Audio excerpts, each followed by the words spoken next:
Hey, what's up, y'all? It's your boy Marley Marv. Welcome to my channel. Please do me a favor, hit that like and subscribe button if you're not already subscribed. Please do me a favor, hit that like and subscribe button if you're not already subscribed. And share it. If this video touches you in any type of way or you think it could benefit someone else, please share it. That's what we're about, sharing the hope, y'all. This is my second video, y'all. I'm excited, to be able to be on here and share some of my experiences, strengths, and hope with others, and hope that it can encourage someone. I'm still not familiar a lot with this platform, like as far as like video editing and things of that. So please bear with me as I learn more about this. And also, but I can promise you guys, like I'm always going to be authentic and real. And that's my main thing, and transparent.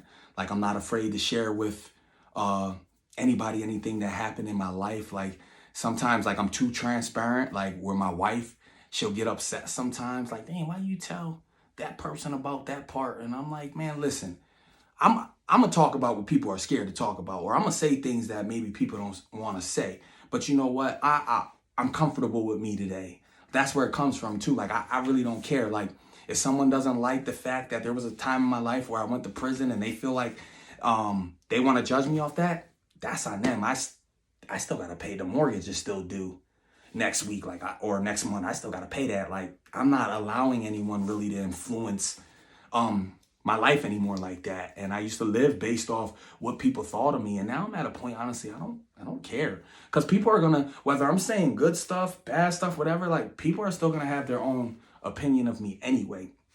So this is my second video. I'm so happy about it.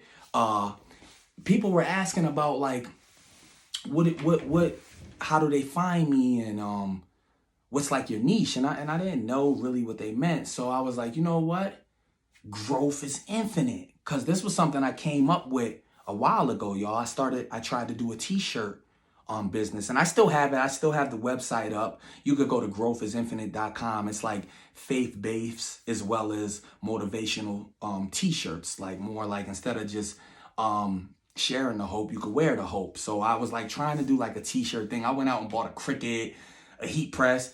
Then I was like, oh, why as well try to do it online. I just was like everywhere, like, and so I came up with Growth is Infinite. But I can't take credit with it all the way, because I work in the recovery field, y'all. I work in a clinic where I help people who are struggling in addiction. And I was meeting with the client, and also, y'all, I'm in recovery myself. I have in September coming up, this September, I'll be at 6 years sober. I haven't touched alcohol, no weed, no nothing. Like I don't do anything, and I thank God all the time for that I could be here another day, and I don't need any of them things to cope with life today. But at one point I did need those to cope with life. So September would be like 6 years. But back to Growth is Infinite. I was meeting with a client of mine, and we always have like real motivational talks. We encourage each other. I always tell my clients too, like, look, you help me as much as I help you. Like you guys help me remember to stay humble, to help me remember that one bad decision, all this could fall apart. So like, I always try to tell the people that I'm working with, listen, you help me a lot as well. So as we're in there talking, and she knows that I'm trying to do the t-shirts and things of that, we were saying like Growth is Infinite. She was like, oh, you know what? You should put like the growth sign. Oh, that's sharp. She was like, yeah. I was like, you know what? When I make this t-shirt, I said, I'm going to tell everybody. She's like, no, I don't care. I said, no, but I didn't have that. I didn't come up with this on my own. You helped me. So big shout out to you. You know who you are. Because of HIPAA and confidentiality, I can't shout you out like that. But you know who you are. I appreciate you. Stay strong. So that's where Growth is Infinite came from, y'all. So that's going to be like that's what this channel is going to be about. Infinite growth, like how you evolve, and this can be in every area, financially, spiritually, physically. I feel like this is perfect, because it's just in every area there's a place where you can grow, and there's no limit to growing. So last week we talked about believing in yourself, and I was gonna go along them lines or go into like another topic this week, but I said, you know what? I'm going to just talk about Growth is Infinite, a little bit more about the channel. And I want to give y'all just a little bit about my childhood, how I got to this point where I'm at today. I'm not going to give the whole thing of everything because that'll take too long. But as we grow, I want to give little snippets of my life and how you may relate and how it can benefit you in some way or another. But growing up, my mother had 4 kids, and she had a problem. She had an addiction problem. Like, she went through a lot of drug abuse in her life. But if you look at my mom's life, she went through a lot with her mom. So it was like a ripple effect. Like, she did her best coping with the things from her childhood that she carried over to now that she's a mom and she's raising us. She carried over some of them behaviors that were keeping her down, and that led to her using drugs and not being able to effectively take care of us, and it affected us. And I'm not here to beat my mom down. Like, I don't want to make her or push her all the way down and blame everything on her to make her feel already worse, because she carries that a lot too. I have a brother that's in prison right now and against her. So I'm not trying to bring my mom's past up to beat her down or make her. We have a great relationship today too, y'all. Like, I call my mom at least every day. Like, it's too much sometimes. I'm like, all right, Mom, look, hold on. We talked twice today already. But I cherish her today because I didn't like my mom at one time, y'all. And I'm being serious. I didn't like that she was on drugs. I didn't really want to be around her that much. We got in fights. I said some very hurtful things that when I think about them now, they hurt. You know what I mean? Because I shouldn't have said that like that. My mom, one thing I could give her, she did the best she can with 4 kids. Like, at least she still tried raising us. Some people give their kids up, but they can't do it. She never gave us up, but sometimes of her not giving us up and trying to fight, it affected us because, like, it's hard trying to raise 4 kids with a monkey on your back, like addiction. But we were back and forth from Pennsylvania to Baltimore, Philly at a time, and that impacted me as a child. It impacted my brothers and sisters, and we didn't know how to really cope with that. I could speak for me. I didn't really know how to cope. I was the oldest. I'm the oldest out of my brothers and sisters. I'm 35, and I didn't know how to cope with that. Sometimes there was a time where we went into the shelters and foster care, and like, I was away from my sisters. They put me and my brother together, and they put my sisters together, and that hurt. Like, I didn't want to be separated from them, going to different schools, and especially like being in some cities. Like, I don't want to keep having to try and make friends and that, and like, kids are brutal too. Like, I think they're worse than adults, like going to school and then I ain't have like the nicest stuff or anything like that. So, I did the best with what I had though, so, coming up was sort of rough, a lot of back and forth, a lot of traveling, watching my mom in pain, watching my mom hurt, and that hurt me. And it made me angry. It made me bitter. It made me mad. I didn't know how to really deal with it.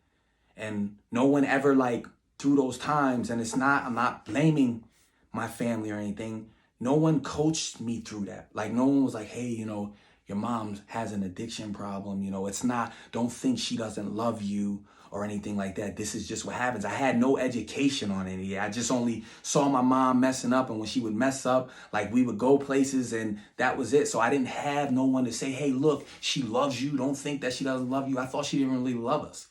I didn't know any of that. That's how I know today support is big. Like, support is big. And it's easy sometimes when we see people down to just start beating them down. When really we need to be uplifting them. Or really, if someone would have pulled me to the side, hey, Marv, your mom's going through some things, and don't think she don't love you, but you can overcome. This is what addiction does. I know at some points I'm young and you can't just give me the full, but it could have been a PG-13 level of what it was. So I went through that. And as I got older, I started hanging on the streets, hanging with some friends. I didn't really like my mom like that. I said some hurtful things, and I take that back though. I love my mom today, and we have a really good relationship. I believe I said that already. But so what led to? I'm just gonna give you a snippet of what led to me in addiction and things of that nature, and I went all the way, I believe, up to like 17 years old. Now, mind you, I didn't like drugs. I saw what they did to my mom. I saw what they did to a lot of people. And I'll get more. I'll share a little bit on this real quick before I get back into what I was saying. Drugs also took the mother of my son. I have an 11-year-old son whose mom passed away from drug use. And that hurt. That hurt. Actually, it'll be 2 years tomorrow.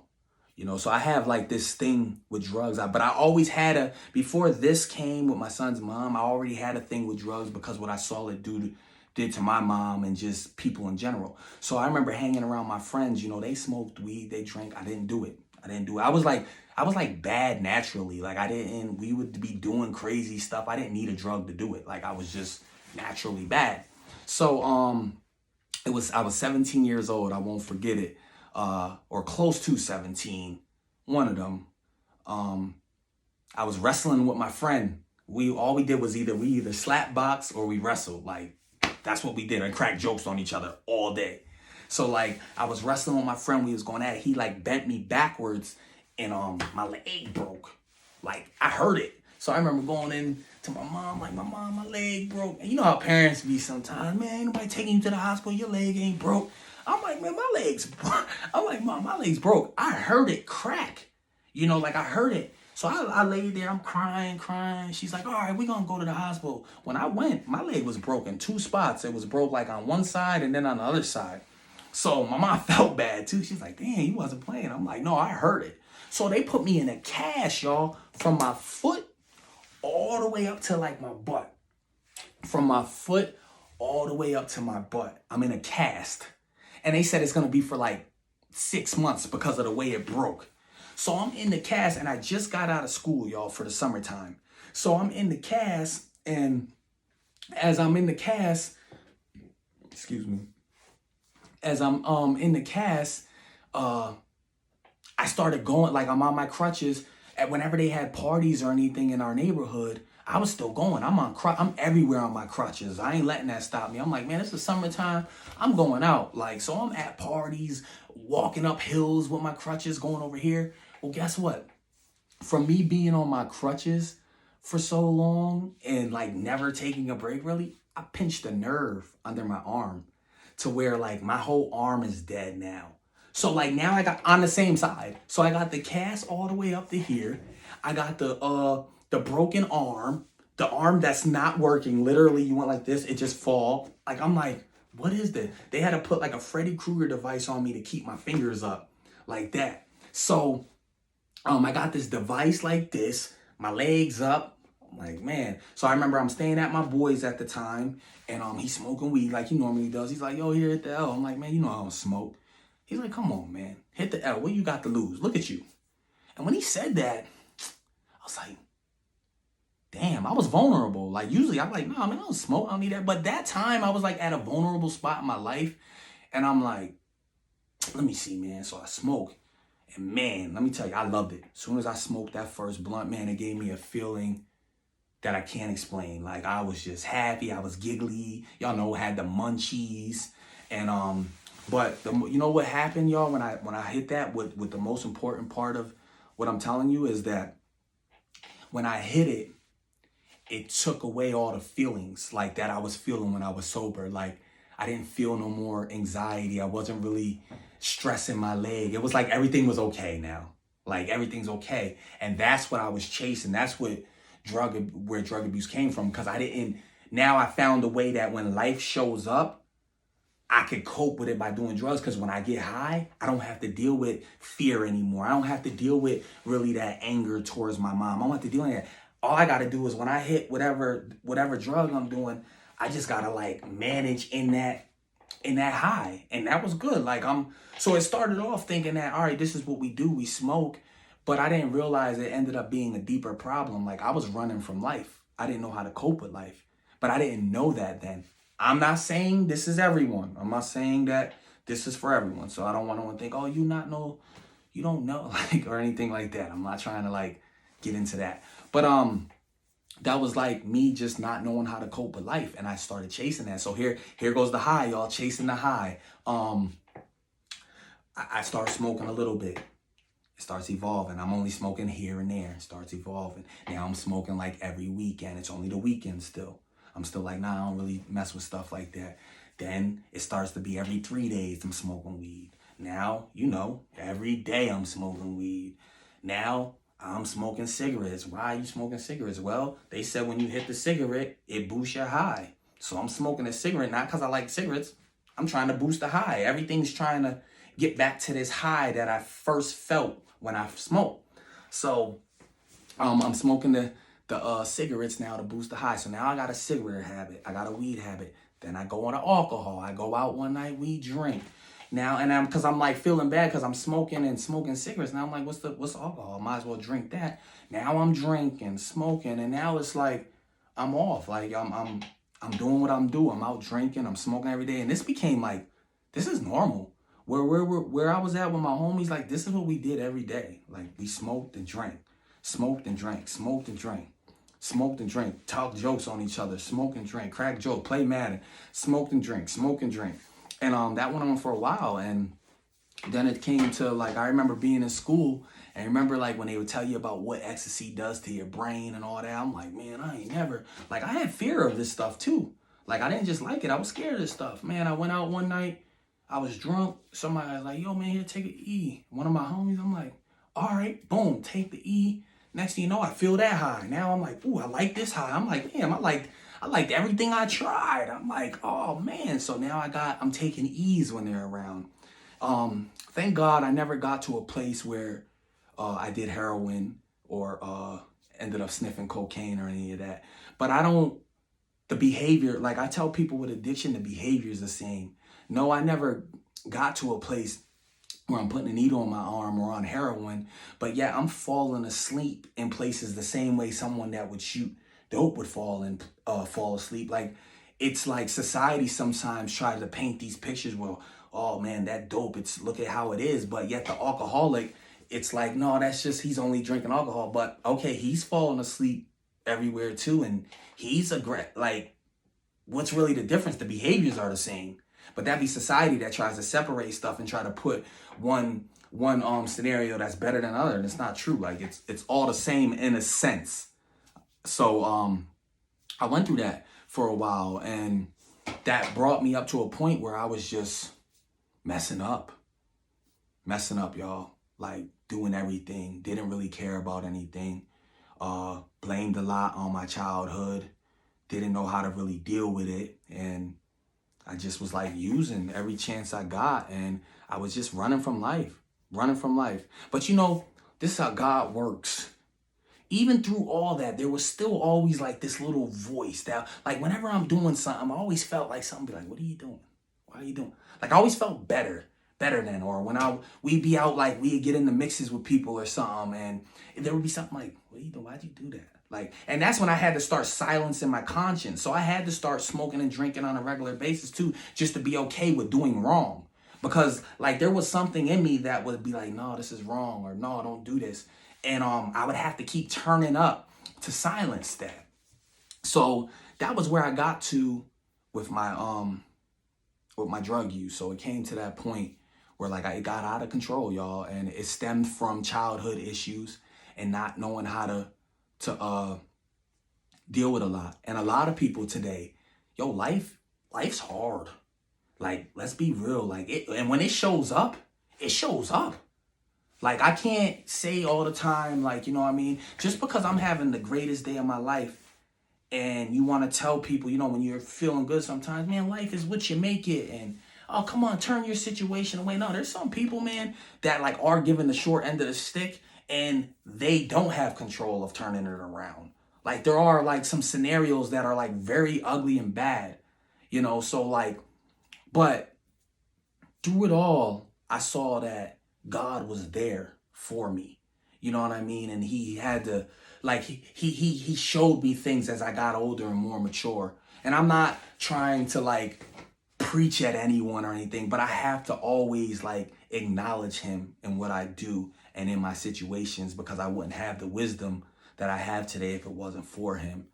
But that was just a little bit of what I've been through. I don't want to hijack anyone's time, or, I don't want to go on like 30-minute videos or anything like that. But I plan on every week dropping one, giving a little bit more about my life. That was a little bit about my childhood. I appreciate everyone that has been viewing. I hope that this inspires and touches someone.